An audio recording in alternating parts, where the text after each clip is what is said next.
Hello guys, আজকে চলে আসছি আমরা ভূতের মেলাতে 2024 পাড়দা ভূতের মেলাতে। আর ভূতের মেলাতে আসতেই প্রথমেই তোমরা দেখতে পাচ্ছ লক্ষ্মীনারায়ণের মূর্তি, আর সঙ্গে আছে খুব সুন্দর একটা আর্ট। সত্যি খুব সুন্দর লাগলো। আর এই প্রথমবার 2024-এ আমি পাড়দা ভূতের মেলাতে আসছি। জানি না এই মেলার নাম ভূতের মেলা কেন, ভূতের দেখা পাবো বলেই কিন্তু এই মেলাতে আসছি। জানি না ভূতের সঙ্গে দেখা হবে কিনা। তো তাহলে চলো এবারে আস্তে আস্তে মেলার ভেতরে যাওয়া যাক। তো বন্ধুরা, তোমরা দেখতে পাচ্ছ প্রথমে কিন্তু মিষ্টির দোকান, গ্রাম্য মেলায় কিন্তু মিষ্টির দোকান থাকবেই। আর গরম গরম জিলাপি ভাজা হচ্ছে এখানটায়। এরপরে আমরা সোজা চলে আসছি যেখানে মদ কা কুয়া আছে, ঠিক সেখানটায় তোমরা দেখতে পাচ্ছ। আর এখানে কিন্তু জীবন মরণ নিয়ে খেলা চলে, আমরাও সেই খেলা দেখবো, কিন্তু আমার এই খেলা দেখতে ভীষণ ভয় লাগে। আর এখন আমরা যেখানটায় আছি সেখানকার পরিবেশটা তোমরা দেখে নাও, চারপাশটা। আর ভূতের মেলায় এসে আমরা কিন্তু ভূত খুঁজে যাচ্ছি, কোথাও ভূতের দেখা পাচ্ছি না। সঙ্গে দুজনকে নিয়ে আসছি, সৌরভ আর রিকি, ওরা একটু হাই হ্যালো করে দিল। আর এবারে কিন্তু আমরা যাবো একটু সামনের দিকে। তাহলে চলো সামনের দিকে যাওয়া যাক, দেখা যাক আর কি কি আছে এই ভূতের মেলায়। আর এই দিকে দেখতে পাচ্ছ আমার পেছনে, এখানে কিন্তু প্রচুর লোকজন ভিড় করে আছে। এখানে কি বলো তো, এখানে সেই লটারি, এই লটারির দোকান কিন্তু এখন বিশেষ করে সব মেলাতে দেখা যায়। আর এখানে দেখতে পাচ্ছ প্রচুর গিফট রাখা আছে, এর মধ্যে যার যেটা পছন্দ সে সেটা নিতে পারে। আর একটু দূরে যেতে দেখতে পাচ্ছ এখানে গরম গরম ধোয়া বের হচ্ছে বিরিয়ানি থেকে, দেখে একটু লোভ হলো। কিন্তু আমি এই মেলার খাবার দাবার একদম অ্যাভয়েড করে চলি, আমার মেলার খাবার দাবার একদম পছন্দ না। আর বন্ধুরা, তারপরে কিন্তু আমরা সোজা চলে আসলাম কোথায় বলো তো, তোমরা নিজের চোখে দেখতে পাচ্ছ একদম নাগরদোলার সামনে। আর একটা কথা কি বলো তো, তোমরা এখানে দেখতে পাচ্ছ আমাদের মুখগুলো বিভিন্ন রকম কালারিং আলো হচ্ছে। তো মেলাতে বিভিন্ন রকম লাইটিংয়ের কাজ থাকে, তার জন্যই এই বিভিন্ন রকম লাইটিং হচ্ছে আমাদের মুখের উপরে। আর আমরা কিন্তু এখন একদম ঠিক নাগরদোলার সামনে দাঁড়িয়ে আছি, আর আমাদের মধ্যে কথা চলছে কে নাগরদোলায় উঠবে কে উঠবে না।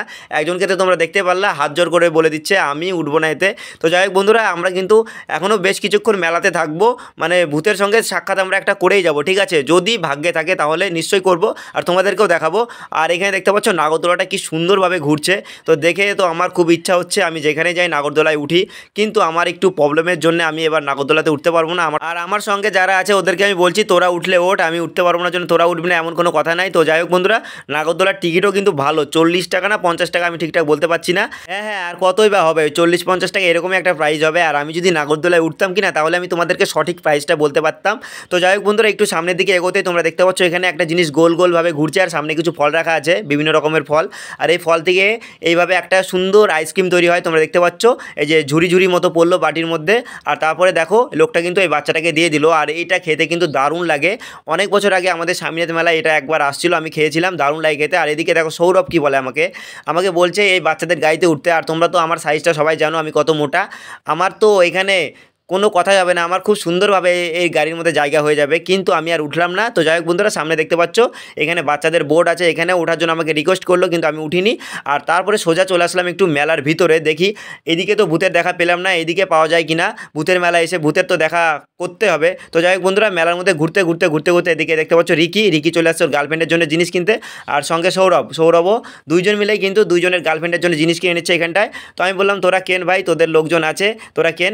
আর তারপরে কিন্তু আমি বললাম আমাকে একটা কিছু কিনে দিবি। আর বলছে আমি তোমার কিছু কিনে দেবো না, কিন্তু ওর গার্লফ্রেন্ডের জন্য কিনবে। তো যাই হোক বন্ধুরা, ওরা কিনুক ওদের গার্লফ্রেন্ডের জন্য। আর আমরা কিন্তু আবারও চলে আসি কোথায় বলো তো, সেই মদ কা কুয়ার সামনে, একদম যেখানে জীবন মরণের খেলা হয়। এবারে কিন্তু আমরা সেখানেই উঠতে যাচ্ছি বা দেখতে যাচ্ছি। আর এখানে এসেও কিন্তু অনেক নটঙ্কিবাজি হলো। আমি বললাম আমাকে দেখা, তোরা গার্লফ্রেন্ডের জন্য জিনিস কিনলি, এটা তো আমাকে দেখাতে পারিস, তো এটাও আমাকে দেখাবে না, আমার নিজের টাকা খরচা করে দেখতে হবে। আর এই যে দেখতে পাচ্ছ আমরা কিন্তু চলে আসছি এবার কোথায় বলো তো, আমরা চলে আসছি এবার টিকিট কাটতে। এই যে দেখতে পাচ্ছ হাতে আছে টাকা নিয়ে চলে আসলাম সোজা কাউন্টারে, দেখতে পাচ্ছ টাকা দিয়ে দিলাম। আর এবারে ফাইনালি আমরা দেখবো মদ কা কুয়া, এবারে টিকিটটাও নিয়ে নিলাম হাতে। তারপরে এবারে যাবো হচ্ছে টিকিট কাউন্টারে। তার আগে দেখো এখানে আমি একটু মজা করছিলাম। আর তারপরে সোজা চলে যাচ্ছি গেটের ওইদিকে, যে দিক দিয়ে ঢুকতে হবে। আর প্রথমে আমি এদেরকে ঢুকাই দিলাম, চল। আর আমার ক্যামেরাম্যান আছে পিছনে, তাহলে চলো এবারে ঢোকা যাক। আর দেখো গেটম্যানের একটু মজা করলাম, টিকিটটা দেবো কি দেবো না। তো গেটম্যান একটু হাসছিল, কিন্তু ক্যামেরাম্যান সেটা ক্যাপচার করতে পারিনি। তারপরে দেখো নাচতে উঠে গেলাম একদম সোজা সেই মদ কা কুয়ার গ্যালারিতে। এটা কিন্তু 2 তলা হয়, আমাদের স্বামীনাথ মেলায় যেটা আসে সেটা 2 তলা হয়, এটা 1 তলা আছে। আর এখন কিন্তু আপাতত গ্যালারি ফুল আছে, না ফাঁকা আছে, তোমরা দেখতে পাচ্ছ। এটা একদম ফুল হবে, তারপরে সেই মদ কা কুয়া ঘুরবে। তাহলে আর কি করার, এখন আর অপেক্ষা করা ছাড়া কোনো কাজ নাই। আর একটা জিনিস তোমাদেরকে দেখাই, এই যে দেখতে পাচ্ছ এখানে আছে ভিতরে 2টা গাড়ি আর 3টা বাইক কিন্তু একসঙ্গে ঘুরবে। তো বন্ধুরা, আর একটু বাদে ট্রেলারটা চালু হবে, তার আগে দেখতে পাচ্ছ এখানে সবাই কিন্তু ছবি তুলতে আর ভিডিও করতে ব্যস্ত, আমিও ব্যস্ত। তাহলে চলো আবার দেখা হচ্ছে।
এইমাত্র আমাদের ট্রেলারটা শেষ হলো। তো বন্ধুরা তোমরা এতক্ষণ যেটা দেখতে পারলে এটা ছিল ট্রেলার। মানে দেখতে পাচ্ছ একদম পুরো ফাঁকা ফাঁকা আছে, এখনও সেভাবে লোকজন হয়নি। তো একবার এইভাবে ঘুরলো, ঘুরে ঘুরে মানে লোককে একটু এনার্জি দিয়ে গেল। আরও লোকজন হবে, তারপরে কিন্তু ফুল শোটা শুরু হবে, ঠিক আছে? দুটো গাড়ি আর তিনটে বাইক একসঙ্গে ঘুরবে। তো বন্ধুরা আমরা আবারও অপেক্ষা করি। আর সত্যি ভালোই লাগছে, উপরে সুন্দর হাওয়া দিচ্ছে, আজকে ওয়েদারটা ভালো ছিল। তাহলে চলো এবারে কিন্তু আবার একদম ফাইনাল শট শুরু, মানে আবার খেলা শুরু হয়ে গেছে।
একেই বলে পয়সা বসুল, ঠিক আছে? 40 টাকাতে টিকিট কাটলাম, কিন্তু আমাদের জীবন পুরো সার্থক হয়ে গেল। আর টাকার জন্য মানুষকে কত কিছুই না করতে হয়, সেটা তোমরা নিজের চোখের সামনে দেখতে পারলা। মানে কত জীবনে রিস্ক নিয়ে এই খেলাটা খেলতে হয়। তো এইমাত্র কিন্তু আমাদের খেলাটা শেষ হলো, আর আমরা কিন্তু এখন আস্তে আস্তে এখান থেকে নেমে যাব। লোকজন এখন নামানামি শুরু করছে। আর ভূতের মেলায় আসলাম, কিন্তু আমরা একদমই ভূতের দেখা পেলাম না। তো যাই হোক বন্ধুরা, এর পরের বছর আবারও আসবো। আর খেলাটা দারুণ লাগলো। ভিডিওটা কেমন লাগলো সেটা অবশ্যই কমেন্টে জানিও। আর ভিডিওটা ভালো লাগলে অবশ্যই একটা লাইক, কমেন্ট, শেয়ার আর সাবস্ক্রাইব করে দিও। তো দেখা হচ্ছে নতুন কোনো ভিডিওর সঙ্গে। সবাই সুস্থ থাকো, ভালো থাকো আর দেখতে থাকো Swaminath village blogger YouTube channel. Tata.